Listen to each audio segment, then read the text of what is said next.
test toplusunun sınaq 3 imtahanının sualları ilə sizin qarşınızdayım. İndi isə keçəyim biz sualların izahına. Bu tipli suallar, bir də onu qeyd edeyim, bu tipli sınaqların izahını çoxlu görmək istəyirsinizsə kanalımıza abunə olun və videoları bəyənib dostlarınızla paylaşmağı unutmayın. İndi isə keçək sualların izahına.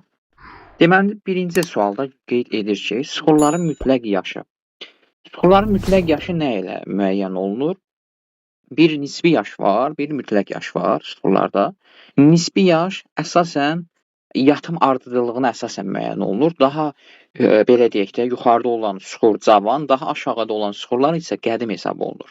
Ona görə biz mütləq yaşı tapmalıyıq. Mütləq yaşda isə əsasən radioaktiv elementlərin parçalanmasına əsasən müəyyən olunan müddətdir, müəyyən olunan bir zamandır. İndi burada baxaq, mütləq A variantına baxaq. Deyir ki, sıxırların yatım ardıcıllığından biz bayaq dedik ki, bu nisbi yaşdır. Deməli, bu bizim uyğun düzgün variantımız deyil. Sıxırlarda daşlaşmış bitki və heyvan qalıqlarına əsasən müəyyən edilir. Bu da deyil. Deməli, sıxırlardakı radioaktiv elementlərin parçalanması müddətinə əsasən müəyyən olunur. Bu da əsasən nisbi, daha doğrusu mütləq yaşa aid olan xüsusiyyətdir. Məsələn, uranın tərkibində olan quruluşuna çevrilməsi, yəni uranın 74-75 min il əvvəl, yəni müddət ərzində quruluşuna çevrilməsi, bax, özü mütləq yaşa aid olan bir nümunədir. Və burada düzgün cavabımız olacaq C variantıdır. Digərlərə baxın, vaxtınızı almaq istəmirəm. İkinci suala baxaq. Bu, geoxronoloji cədvələ əsasən verilən bir, tərtib olunan bir sualdır. Deyir ki, bu hansı olmalıdır? Yəni, hansı dövrlər ardıcıl olaraq bu Paleozoy erasının dövrləridir? Burada Kemberi, sonra 1-ə məsələn Ordovik yazacağıq, Silur, 2-ə Devonu yazacağıq. Ardıcıllıqla öyrənsəz bu daha yaxşıdır ki, çünki geoxronoloji cədvəlin ardıcıllıqla soruşur. Daş kömür, 3-ə isə Perim yazacağıq. Deməli, bax, burada Paleogen deyil, Devon deyil, Perim deyil, Trias deyil, Mezozoya aiddir. Paleogen Kainozoya aiddir, Devon bura aiddir, ancaq bu düzgün deyil, yəni yeri düzgün deyil. Burada cavab E variantıdır. Necə? Deməli, Kemberdən sonra Ordovik gəlir. Geoxronoloji cədvələ diqqət eləsəz, orada görmüş olursunuz ki, Kemberi, Ordovik, Silur, 2 Devon, daş kömür və Perim ardıcılığı ilə bu qeyd olunub. Deməli, burada düzgün cavab variantımız E variantıdır. 2-də E variantı hesab olunacaq. Sonra 3-cü suala diqqətlə qulaq asaq. 3-cü sualda deyir. Geosinkronun inkişafının birinci mərhələsi, geosinkronun inkişafının ikinci mərhələsində biz bilirik ki, geosinkronun inkişafı 4 mərhələdən ibarətdir. 1 və 2-ci mərhələdə baş verən hadisələri müəyyən edin. Yer qabığında böyük bir hissə enməyə başladı. Bəli, geosinkronun birinci mərhələsində yer qabığında ümumiyyətlə böyük bir enmə baş verdi.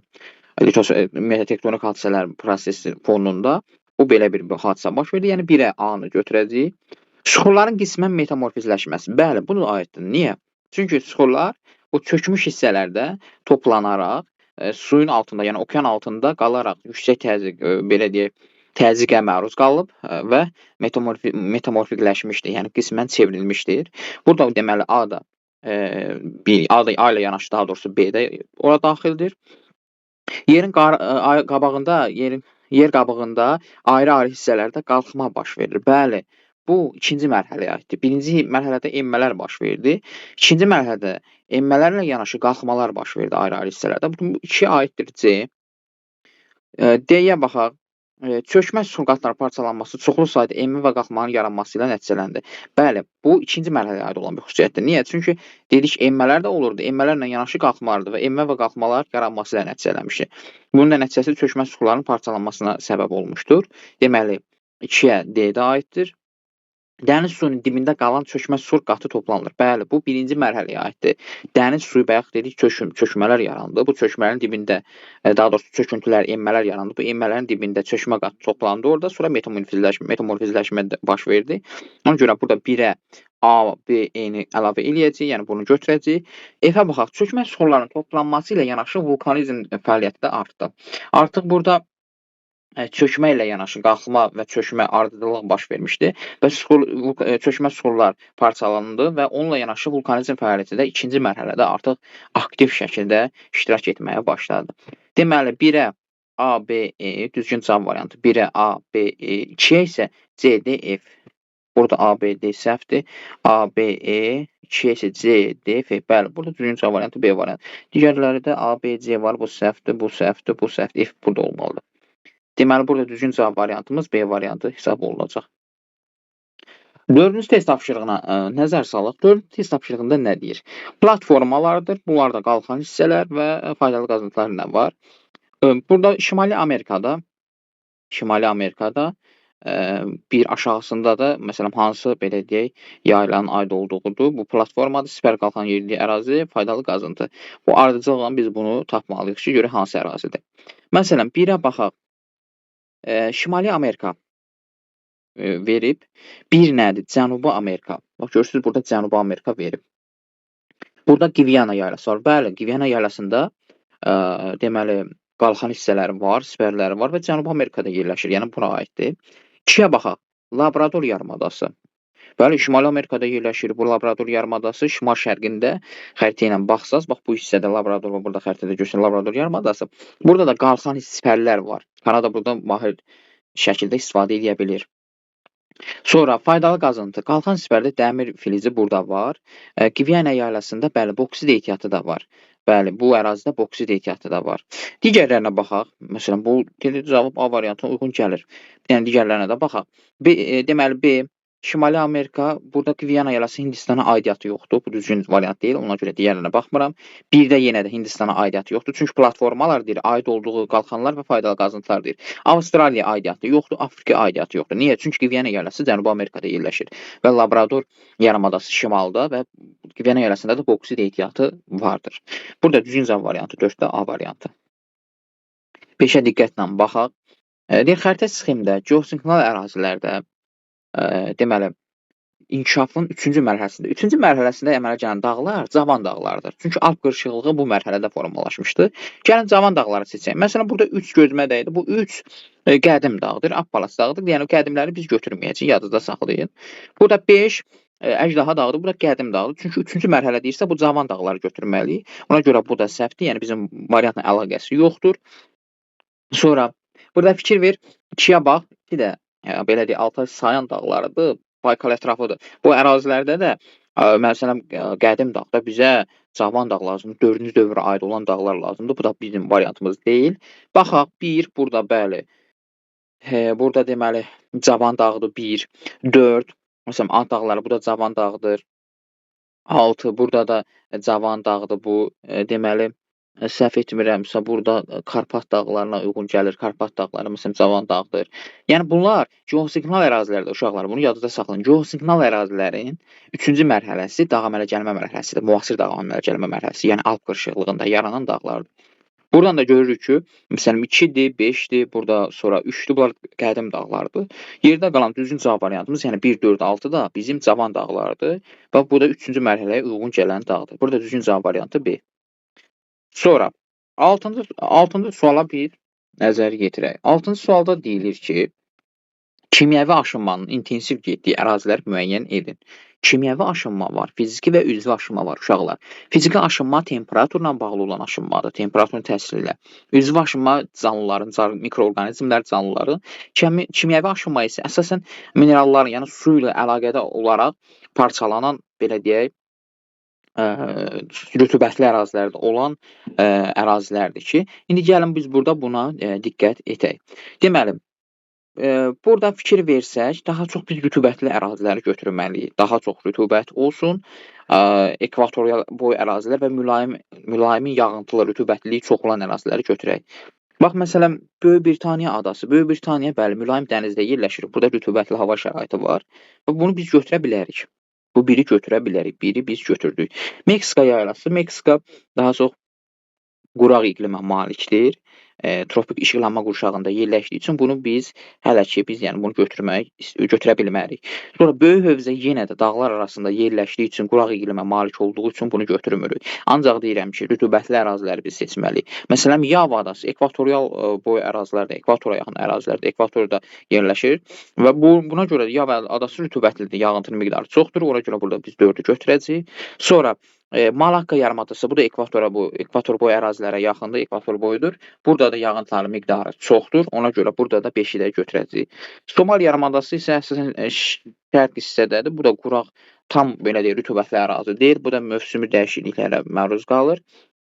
Ancaq intensiv şəkildə bu kimyəvi aşınmaya, yağıntıya məruz qalan hissələr əsasən 1 Böyük Britaniya, 4 Yava, 5 isə Malakka yarımadasıdır. Əsasən rütubətli ərazilər hesab olunurlar. Sonra 7-ci suala keçid edək. Deməli, 7-də nədir? Azərbaycan ərazisində 8 və 9 ballıq zəlzələ zonası. Biz yadımıza saxlamalıyıq ki, yəni bu suala baxmazdan əvvəl biz bilməliyik ki, Azərbaycanda ən çox güclü zəlzələlər deməli Şamaxı ərazisində, Şamaxı regionunda, Şamaxı ərazisində, Gəncə zonasında, Gəncə-Qazax zonasında, bir də ki, Naxçıvanda, Qapıçıq zirvələrində daha çox üstünlük təşkil edir. Burada baxın, elə A variantı bizim cavabımıza uyğun gəlir. Gəncə ətrafı ərazilər, Gəncə-Basar əraziləri, bir də Qapıçıq zirvəsi, Naxçıvanda yerləşən, deməli, Zəngəzur dağlarında yerləşən zirvədir. Bu da burada 8-9 ballıq zəlzələlər daha çox baş verir. Abşeronda xeyr, bu çox da yəni yüksək ballıq zəlzələ baş vermir.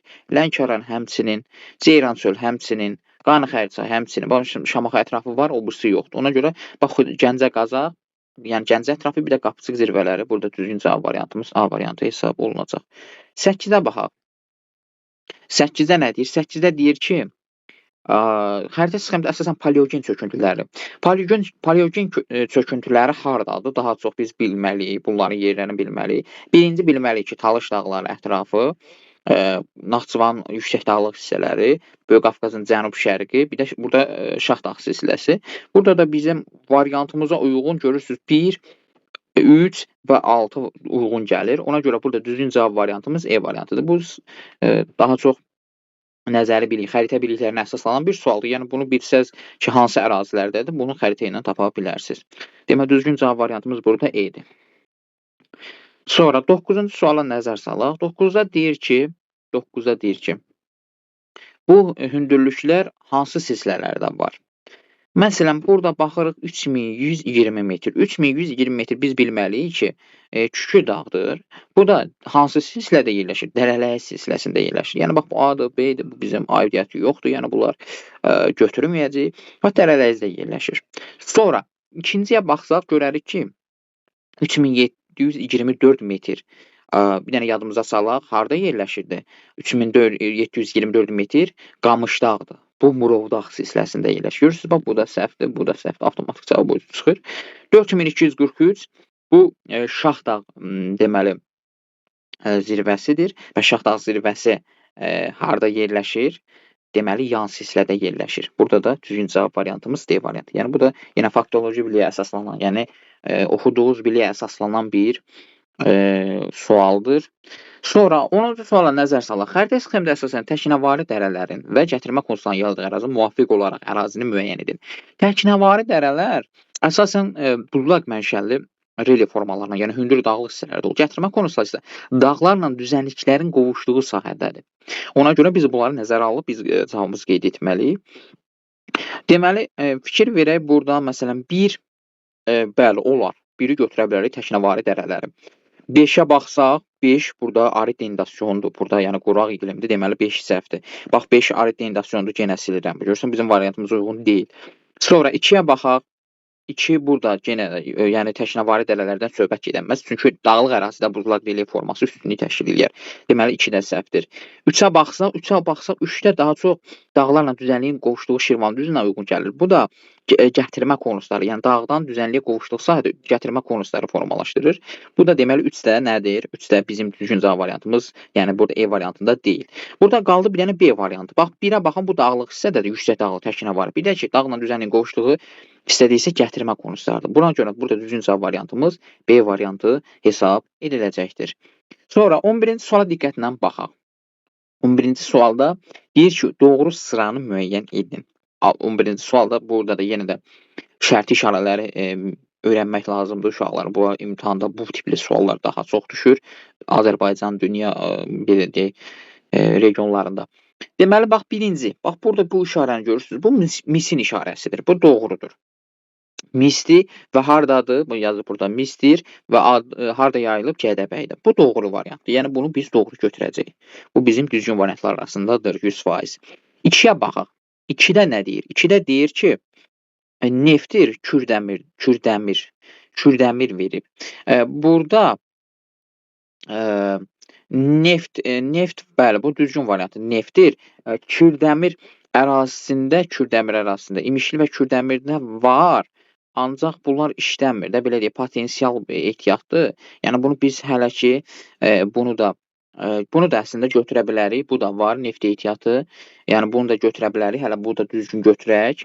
İndi yəni yatağın adı Kürdəmirdə var. Mollakənd və Muradxanlı yataqları Kürdəmir və İmişlidə var. Ancaq bunu da hələ ki biz ehtiyat kimi götürürük. Sonra civə.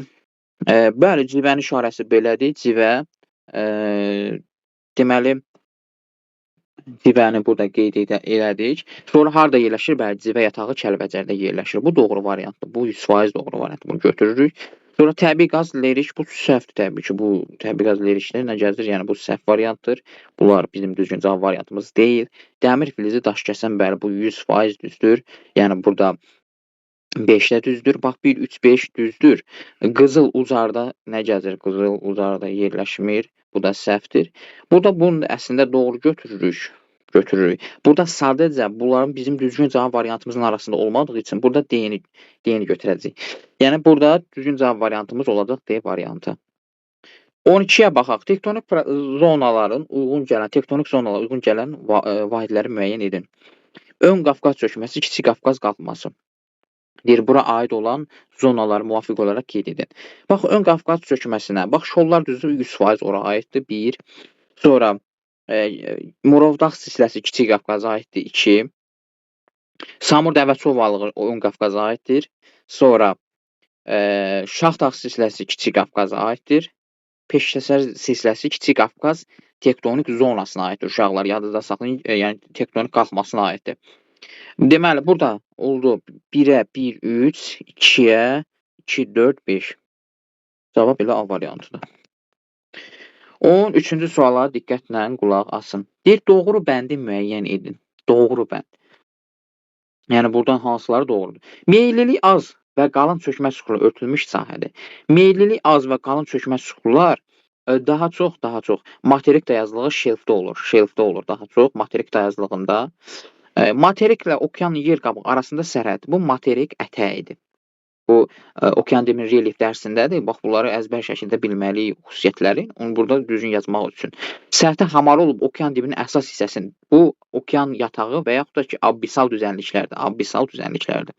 Deməli, 1-ə aid oldu materik dayazlığı, 2-ə aid oldu materik ətəyi, 3-ə aid oldu abbisal düzənlik. Düzgün cavab variantımız A variantı hesab olunacaq. 14-cü suala diqqətlə qulaq asaq. Eğer Venn diaqrama uyğun bəndi müəyyən edin. Qafqaz dağları var, bir də ki, Balkan yarımadası var.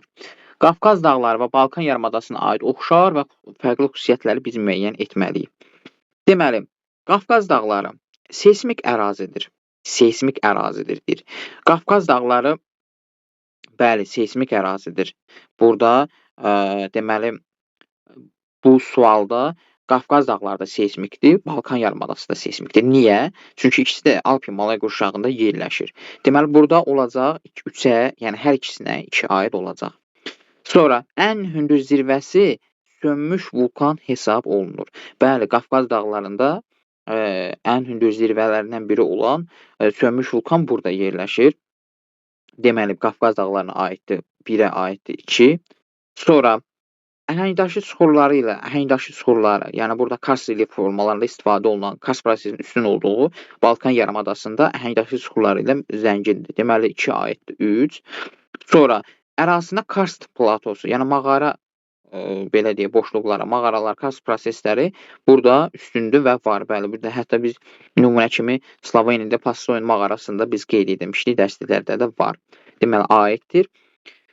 Sonra, Tetis okeanın qalığı hesab olunan su hövzələri ətrafında yerləşir. Bəli, Qafqaz dağlarda, Xəzər dənizi, Qara dəniz, Balkan yarımadası, Aralıq dəniz sahillərində yerləşir. Deməli, 2-yə də, 3-ə də daha doğrusu olacaq 5. Burada 1-dir. Bunu səhv yazmışıq. Burada deməli bura 3-ə aid oldu 1 seysmik ərazilərdir. Bir də 5. Yəni Tezis okean qalığında yerləşən obyektlər arasındadır. 1-ə aiddir 2, yəni ən hündür zirvəsi sönmüş vulkan var. 2-ə aiddir 3, yəni əhəng daşlı sular örtülüb, 4 ərazi kars prosesləri var. Üçüncü variantımız B variantı. 18. Kimmeri Alp Hersin dağ əmələ mərhələsində yaranmış dağları müvafiq olaraq müəyyən edin. Kimmer qırışıqlığı Mezozoik Kimmer qırışıqlığıdır. Mezozoik dövründə yaranan dağlardır. Məsələn, Himalay getdi, Ural getdi. Yəni bunlar bizim Hersin qırışıqlığında, Kaledon Hersin qırışıqlığında yaranmış. Altay həmçinin. Burada fikir verin, Serski və Kunlun dağları var. Sonra biz baxırıq Alp qırışıqlığında. Alp qırışıqlığı cavandır. Yəni cavan dağ götürmə. Böyük Hindin qədim dağdır, bu səhvdir. Deməli Karpat, Kunlun, bir də Hersin qırışıqlığında isə Appalaç. Bəli, Kaledon Hersin qırışıqlığında Appalaçdır, Uraldır, Skandinaviyadır, Kapdır, Əjdaha dağları da burada yerləşir. Düzgün cavab variantımız D variantı. 16. Amazon və Braziliya yaylası haqqında xüsusiyyətləri biz müəyyən etməliyik. Amazon ovalığı səthi hamar düzənlikdir. Bəli, ovalıqlar ümumiyyətlə səthi hamar olur. Bunu yadımızda saxlayaq. 1-ə A. Filiz mənşəli faydalı qazıntılar daha çox yaylılardadır. Yadda saxlayın, maqmatik suxurların üstün olduğu hissələrdir. Deməli 2-ə B. Geniş çay dərələrinə malikdir. Hamar hissələrdə geniş çay dərələri olur. Sonra, yəni geniş olmasının səbəbi ondan ibarətdir ki, yan eroziya üstünlük təşkil edir. Deməli, ərazisində kəllə-qənd kimi denudasyon relief formaları var. Bəli, arı denudasyon relief formaları hündür dağlı yaylalarda və Braziliyada kəllə-qənddə demək olar ki, bura aid olan relief xüsusiyyətidir. Deməli, burada aiddir B, D. Sonra burada deməli ACN dedik. Səthi alüvyal çöküntüləri belə bir çöküntülərdir ki, əsasən düzənlik ərazilərdə baş verən, düzənlik ərazilərdə toplanan çayların gətirdiyi çöküntülərdir. Amazon çayı da burada var. Ona görə bu çayın gətirdiyi çöküntülər də alüvyal çöküntülər adlanır. Bu da aiddir buna. Deməli, 1-ə ACE, 2-ə isə B, D aiddir. Düzgün cavab variantımız E variantı. Sxemdə A zirvəsini müəyyən edin. Sxemdə deyir, A zirvəsini müəyyən edin. Deməli, 3000 metr A-dır. Daha doğrusu 3000 metrdən biraz çoxdur. 3907 metr bu qapıcıqdır. Qapıcığın 786 metr, daha doğrusu 784 metr aşağısında yerləşir. Demək, 3904-dən biz çıxacağıq ki, o hündürlüyü tapaq. 3904-dən çıxacağıq. Nə? 784-dür.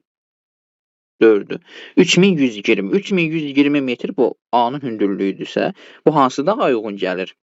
Bu, Dərələyi silsiləsində yerləşən Küşü dağa uyğun gəlir. Burada düzgün cavab variantı C-dir. Sonra biz buradan 18-ci suala baxırıq. Hansı istiqamət yanlış göstərilib? Bu litosfer havalarının hərəkət istiqamətini göstərir. Baxaq.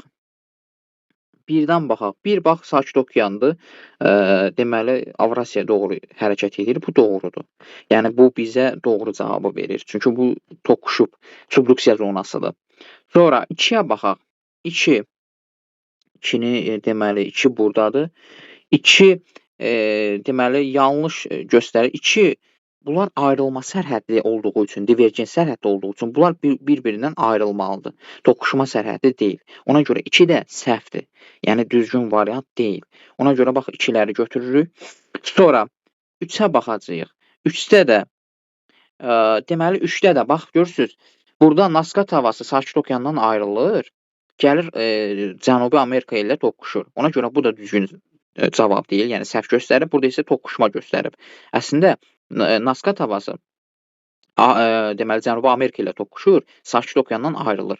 Burada, məsələn, Galapagos, Pas adaları var ki, bunlar ayrılma sərhədində yerləşirlər. 3 də doğrudur. Sonra 4-ə baxaq. 4-də Afrika bu istiqamətdə hərəkət etmir. Afrika bu istiqamətdə hərəkət edir, yəni şimal-şərq istiqamətində hərəkət edir. Bu da bu istiqamətdə hərəkət etdiyindən burada ayrılma sərhədi yaranır. Ona görə burada da 4-də səhvdir. Elə cavab E variantı. 2, 3, 4.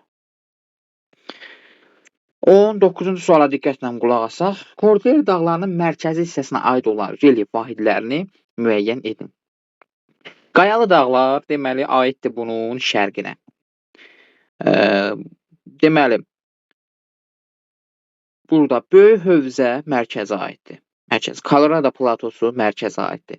Meksika yaylası mərkəzə aiddir. Elə burada düzgün cavab variantı B olacaq. Məsələn, digərlərə bax, Qayalı buradan getdi, yəni səhvdir. Ondan sonra Kaskad dağları qərbinə aiddir. Sonra burada Sierra Madre ümumiyyətlə Sierra Neva, Sierra Madre məsələn qərbinə aiddir. Ona görə bu səhvdir. Ancaq böyük hövzədir, Colorado platosudur, Meksika yarasıdır. Bunlar Kordillerin mərkəzi hissəsinə aid olan relyef vahidləridir. Düzgün cavab variantı B. 20-yə baxaq. Deyir ki, əlamətlərə aid olduğu relyef vahidini müəyyən edin. Boliviya Çili sərhədində yerləşir. Sonra Ant dağlarında yerləşir. Quraqlığa davamlı bitkilərlə örtülmüşdür. Boliviya Çili sərhədində yerləşirsə yayladır. Bu hündür Ant dağlarında yerləşən hündür yaylalar altiplan adlanır. Yadınızda saxlayın. Cavab E variantıdır. Patagoniya deyil, Braziliya deyil, bunlar Orinoco deyil, Amazon deyil. Altiplanolar hündür Ant dağlarında yerləşən, ən əsas da Boliviya Çili sərhədində yerləşən hündür dağlıq yaylalardır. Dağlar arası yaylalardır. Burada düzgün cavab variantı E'dir. 21-ci sxemə baxaq. 21-ci sxemdə nə deyir? Deyir ki, antiklinal sinklinal harda olur? Antiklinal sinklinal yadınızda saxlayın. Litosfer tavaların sərhədində yerləşən hissələrdə olur. Yəni geosinklinal ərazilərdə. İndi əjdahadır, qədimdir. Burada belə bir şey olmaz. Darfurdur, qədim yayladır. Sonra Hamersli cavandır. Bəli, burada olacaq. Daha doğrusu Hamersli yox, üzr istəyirəm uşaqlar. Atlas dağları burada cavandır. Hamersli qədimdir. Burada olmayacaq. Şərqi Afrika yaylasıdır. Burada olmayacaq. Burada qırılma zonası var. Atlas dağları cavan olduğu üçün, seismik qurşaqda yerləşdiyi üçün emmə və belə deyək, qalxmalar var. Emmələr sinklinal, qalxmalar isə antiklinal adlanır. Geosinklinal ərazilərə uyğun adlandırılırlar. Burada düzgün cavab variantımız C-dir. 22-ci suala baxaq. 22-ci sualda deyir ki, burada təbii ehtiyatları müvafiq olaraq uyğunlaşdırın, yəni verilən sxemi uyğunlaşdırın. Afrika yazıb, filiz faydalı qazıntıdır. Burada məsələn bunlar var, filiz faydalı. Deməli, burada baxsaq tutaq ki, misi götürdük. Bu da filizi, dəmiri götürdük, doğru. Afrika 3, Kongo Demokratik Respublikası, bəli, burada Kongo, Zambiya və Ant dağlarında var daha çox. Deməli, dəmir götürdük, 3 Kongo bura aid olacaq. Misi tutaq ki, götürdük, burada uyğunluq var. Burada dəmiri götürsək, Cənubi Amerikada, Braziliyada, bəli, Braziliyada dəmir ehtiyatları. Yadınızda saxlayın, yaylalarda, əsasən qalxan hissələrdə dəmir ehtiyatları daha çoxdur. Elə burada Braziliya daxildir, Labrador yarımadası daxildir və digər yaylalar var ki, qalxan hissələrdə Avstraliyada daha çoxdur, dəmir ehtiyatı var. Burada uyğundur. Məsələn, misdir, dəmirdə Kongoda bura aiddirsə, yəni Afrikaya, Afrikanın mərkəzi, bir də ki, Ant dağları mis qurşağıdır. Dəmir də Braziliya doğrudur. Elə düzgün cavab variantımız burada A-dır. 23-ə baxaq. 23-də deyir ki, əraziyə aid olan xüsusiyyətləri müəyyən edin. Ərazilərə aid olan xüsusiyyətləri. Baxırıq, burada işarələnmiş, xəritə sxemdə iştiraklanmış, bax, bu var, burada görünür daha çox ərazilərə aid. Sonra bax, bu var, Meksika sahili, burada ilə La Plata ovalıq. Deməli, ovalıqlardır, ümumilikdə bizə buradan görünür ki, ovalıqlardır. Dendasyon mərhələdə xeyr, yaylalar və yüksəkliklər dendasyon. Alivəl çöküntüləri ölçülmüşdür, bəli, deməli, ovalıqda bu proses var. Suxurların toplanması nəticəsində yaranır. Bəli, burada suxurlar toplanır, hamar olduğu üçün. Yerləşdiyi qitənin ən böyük düzənliklərdə xeyr, bu səhvdir. Braziliyada, məsələn, burada Braziliyada, burada Mississippi və digər düzənliklər var. Seismik cəhətdən sabit ərazilərdir. Bəli, bunlar seismik cəhətdən sabit ərazilərdədir. Yəni platformada yerləşirlər. Bu da, bu da. Deməli, düzgün cavab variantımız burada 2, 3, 5 olacaq. 24-ə baxaq. Dağ sislərinin mütləq hündürlüyünü artmasına görə ardıcıllıq olaraq düzün. 24-cü sualda. Biz baxarıq ki, görək ən aşağı burada hansı silsilədir. Elə buradan 2-yə baxsaq, Ləngəbir silsiləsi ən aşağıda olan, yəni ən az hündürlüyə malik olan silsilədir. 2 ilə başlayacağıq. Sonra növbəti hansını götürə bilərik? Məsələn, Murovdağ var, Qarabağ silsiləsi var, Şahdağ var. Buradan avtomatik Qarabağ silsiləsinin 2700 metrə yaxın hündürlüyə malik olan Qarabağ silsiləsini götürəcəyik. Sonra burada Şahdağ silsiləsi var, bir də Murovdağ silsiləsi var. Burada da deməli birinci olaraq Şahdağ silsiləsini götürəcəyik. Təqribən 3000-dən çoxdur, ancaq Murovdağ ondan da çoxdur. 3729-dur, çünki burada Qamışdağ ən hündür zirvəsidir. Deməli, burada Şahdağ silsiləsi, zirvə demir, amma uşaqlar qarışdırmayın, silsilədən söhbət gedir. Ermənistanla sərhəddə yerləşən silsilədir Şahdağ silsiləsi, yəni qərb hissədədir Azərbaycan. Deməli, 2809 idi, səhv eləmirəmsə, Qararxaz idi, belə zirvə idi onun. Deməli 4-ü götürəcəyik, 2, 3, 4, bir də ki Murovdağ, ən sona da Murovdağı götürəcəyik. Deməli Əngəbizdən başladıq, sonra Qarabağ, sonra Şahdağ silsiləsi, sonra da Murovdağ silsiləsi. Düzgün cavab 2, 3, 4, 1. Sonra 25-ci suala diqqətlə qulaq asaq. 25-də bizə nə deyir? Şimali Avropa relyefinə aid olan xüsusiyyəti ən hündür zirvəsi qalxıb indir, səhvdir. Bu Alp dağlarında Momul 4807. Cavan dağlar üstünlüyü təşkil edir. Burada Alp qırşığında qədim dağlar da var. Şimali Avropada özdə Şimali Avropa regionudur. Bura aid olan xüsusiyyətidir. Şimali Avropa üzr istəyirəm. Şimali Avropa regionu, Avropa tək yox. Demək ən hündür zirvəsi Qalxıpigendir. Qalxıpigen, bəli, düzdür. Skandinaviya dağlarında yerləşir. Bax bura 1 düzdür. Bura aid olan xüsusiyyətdir. İkinci, cavan dağlar üstünlüyü təşkil edir. Bu səhv fikirdir. Qədimdir. Fjord tipli sahilləri var və Norveçdə rast gəlinir. Bu da doğrudur. Valda yüksəkliyi bu arada çıxır Şərq Avropadadır. Əvvəl dənizdə ayrılmış olmuş polderlər var. Bu da Orta Avropadadır. Bu da səhvdir. Deməli, burada düzgün cavab variantı 1 3-dür. 25-də. Sonra 26. Seismik zonada yerləşən yaylılar. Daha çox seismik zonada yerləşən yaylılar əslən geotermal ərazilərdə yerləşən yaylılar götürülür. Anadoludur, aiddir. Sonra Qərbi Avstraliyadır, aid deyil, platformadır. Tibet-sidir, platformadadır, Afrikada. Meksikadır, aiddir, geotermal ərazidə yerləşir. Sonra Orta Sibirdir, aid deyil. Koloradoda, Kordilyer dağlarındadır, bəli, aiddir. Burada düzgün cavab variantımız 1, 4, 6-dır. Yəni daha çox seismik ərazilərdə, litosfer havalarının sərhədində yerləşən biz yaylaları götürəcəyik. Vulkanları müəyyən edin, uyğunluğu müəyyən edin. Baxaq, Pinatubo vulkanı. Pinatubo vulkanı əsasən burada Filippində yerləşən vulkandır. 1-ə A. Klüçkü sopkası Rusiyada Kamçatka yarımadasında yerləşəndir. 2-yə deməli olacaq E. 3. Etna vulkanı əsasən biz deyəcəyik burada Siciliya yarımadasında, daha doğrusu Siciliya adasında yerləşən belə deyək vulkandır. Burada B. Deməli 1-ə A, Filippin, 2-yə Klüçkü sopkası Rusiya, Kamçatka yarımadası E, 3-ə isə Etna, Siciliya adası B. Bunu bir yazıram. 1-ə A, 2-yə E, 3-ə B. Sonra 28-ci suala keçək. Burada situasiya tipli suallardır. Diqqətlə qulaq asın. Azərbaycan ərazisində ən qədim süxurlar eyni tektonik zonaya aid olan müxtəlif ərazidə aşkar edilmişdir. Onların yaşı 400-450 milyon ildən çoxdur. Yəni tektonik ən qədim süxurlardan söhbət gedir. İndi deyir ki, mətndə verilmiş süxurlara aid olduğu geoloji era və tektonik zonanın müəyyən edin. Yəni bu ən qədim süxur hansı, geoloji erada olub və tektonik zonası hansıdır? Bax, bu tipli mövzuda biz bunu bilməliyik ki, ən qədim, Azərbaycanda ən qədim süxurlar alt paleozoy, üst paleozoy, metapaleozoy erasına aid olan süxurlardır. Yəni süxurların geoloji erası paleozoydur. Ən qədimi paleozoy. Və tektonik zona baxımından harda yayılıb? Əsasən bir Tovuz, Əsgər, Zəyimçayda, bir də Naxçıvanın belə deyək, Dərələr silsiləsində yayılıb. Bu da hansı tektonik zonaya aiddir? Kiçik Qafqaz tektonik zonasıdır. Tektonik zonasıdır. Qalxma zonasıdır bu. 29-cu suala diqqətlə qulaq asaq. 29-cu sualda deyir ki, mətndə verilmiş süxurlardan hansı ərazilərdə yayılmış ən azı 3 nümunə yazın. Yəni, mətndə verilmiş süxurlar hansı ərazilərdə yayılıb? Bu bayaqlarda biz dedik, məsələn, Dərələyəzdir, sonra burada dedik Sədərək qalxmasıdır, Sədərək, Əsrikçaydır, sonra Zəyəmçaydır. Bax, bunlar əsasən bu ərazilərdə yayılıb.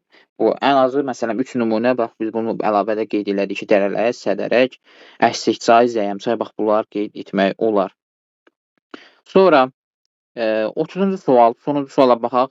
Deyir ki, xəritə çıxan əsasən mətndə verilmiş süxurların yayıldığı məntəqələrini müəyyən edin. Bayaq dediyimiz ərazilər indi burada göstərməliyik. Burada görürsünüz ki, bax, bu ərazi Əsrikçay, Zəyəmçay hövzəsi ətrafı 2, bir də ki, burada Naxçıvan Muxtar Respublikası ərazisində yerləşən ərazidir. Ona görə bu da olacaq Sədərək qalxması hissəsidir. Bax, budur, bir də ki, budur. Yəni 2, 5. Düzgün cavab variantımız olacaq 2, 5. Bax, bugünkü videonun izahı da bu qədər.